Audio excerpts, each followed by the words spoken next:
us learn better when we can do something, when we can have a connection to the actions. And we've all had the frustration of like, a video demo that moves too fast and you're trying to replicate it.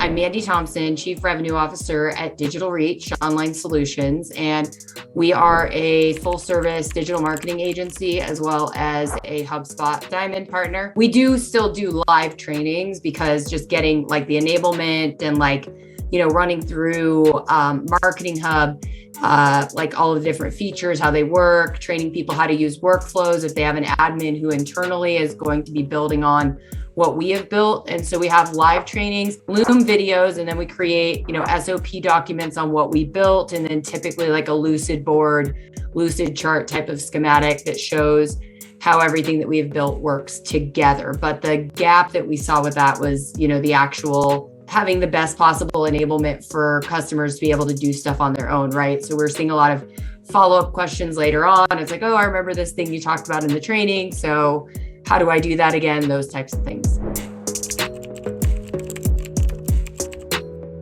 Well, I completely I think it's the coolest tool still. It's still my favorite tool I've seen in the last few months. And so with the iorad, it's you can it's very mechanical in that way, right? You're completing a task more than having to be in the creator's mindset. And of course, getting in the creator's mindset is harder than being in the check a task off the list mindset most of the time. And so I think there's just low friction in the creation process for our customers as well.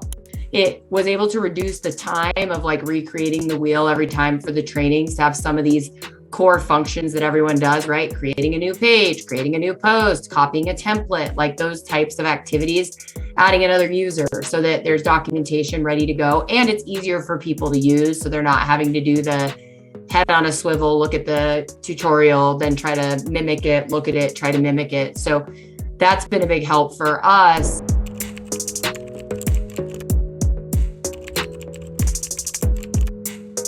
Every time I show it to someone, they're like, whoa, how does it do that? I'm like, I know, it's really cool. So